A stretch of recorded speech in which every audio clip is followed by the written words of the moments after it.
Good evening everyone, this is advocate Runa from Patna high court. Friends, अभी मैं 70वीं BPSC PT से जुड़ी जो रिट याचिकाएं जो माननीय पटना उच्च न्यायालय में लंबित है, जिसकी सुनवाई विगत 21 तारीख यानी 21/2/2025 को माननीय जस्टिस अरविंद सिंह चंदेल की बेंच में हुई, जिसमें माननीय न्यायालय ने इस इन मामलों की सुनवाई की अगली तारीख 4 मार्च 2025 दिन में 12 बजे के लिए फिक्स की थी। इनका ऑर्डर अभी पटना हाई कोर्ट की वेबसाइट पे अपलोड कर दी गई है।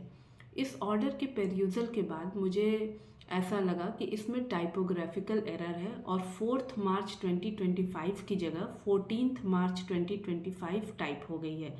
सो ये एक क्लरिकल एरर हो सकते हैं या इनएडवर्टेंटली ये फोर्थ के जगह 14th लिख दिया गया है। लेकिन एनी हाउ अब जो भी है, ये एक जुडिशियल ऑर्डर है और क्योंकि इस पर जज साहब ने साइन भी किया और ये माननीय पटना उच्च न्यायालय की वेबसाइट पे अपलोड भी कर दी गई है, तो ये ऑटोमेटिकली जो है इसे 4 मार्च नहीं माना जा सकता है। इसके लिए ये आवश्यक है कि न्यायालय के समक्ष इस मामले को लाना पड़ेगा। उन्हें मेंशन करके इस बात से अवगत कराना होगा कि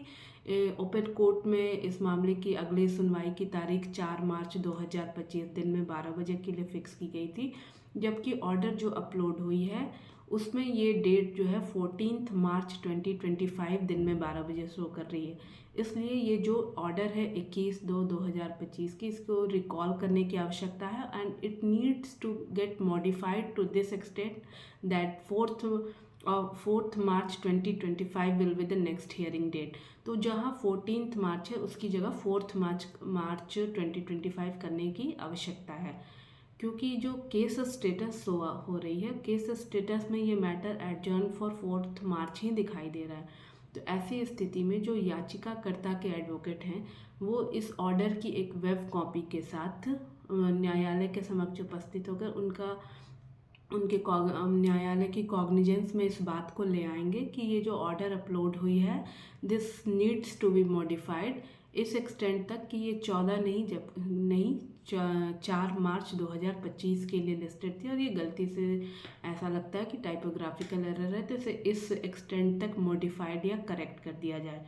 तो अभी मैं इस ऑर्डर को देख रही थी, तो वही मुझे लगा कि इसकी क्लैरिफिकेशन आप सबके साथ शेयर कर दूं कि आपको अगर ये ऑर्डर गलती से अपलोड भी हो गई है और इसमें ये टाइपोग्राफिकल एरर है तो इसमें घबराने वाली कोई बात नहीं है। सिंपली इसमें जो याचिकाकर्ता के एडवोकेट हैं वो कोर्ट के समक्ष उपस्थित होकर इस ऑर्डर की कॉपी के साथ जाएंगे और कोर्ट को ये बात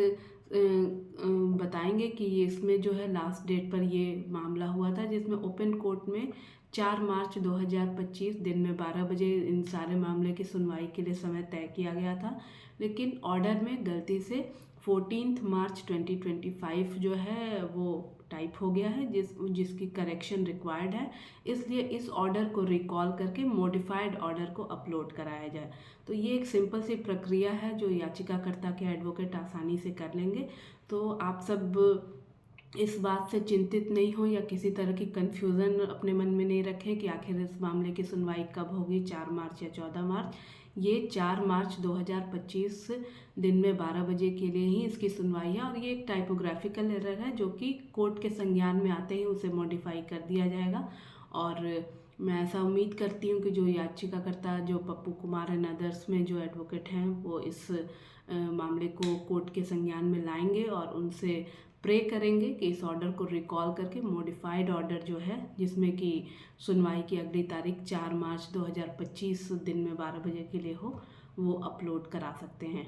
साथ ही इस मामले में इस ऑर्डर में एक और कमी है। ओपन कोर्ट में ऑनरेबल जज ने ये भी कहा था कि no further tagging of any matter in this cases, यानी कि अब बीपीएससी से जुड़े कोई अन्य मामले जो कि फाइल होते हैं वो इस मैटर्स के साथ टैग नहीं किए जाएंगे, सो दैट सुनवाई जो है वो ईजिली हो और उसमें कोई इम्पेडिमेंट नहीं आ पाए। बट ये फैक्ट भी ऑर्डर में मिसिंग है, तो जो भी अगर याचिकाकर्ता के एडवोकेट अगर इसे मेंशन करते हैं तो वो इस फैक्ट को भी ऐड करा सकते हैं कि लास्ट डेट पे कोर्ट ने खुद कहा था कि no further tagging of matter in this case for the purpose of कि सो दैट इसकी सुनवाई में फर्दर डिले नहीं हो। तो ये दो फैक्ट हैं जिस पर कोर्ट को, अगर हमें इस बात को कॉग्निजेंस में लाएं तो कोर्ट ईजिली इसे मॉडिफाई करेगा और अपने इस ऑर्डर को रिकॉल करके मॉडिफाइड ऑर्डर जो है वो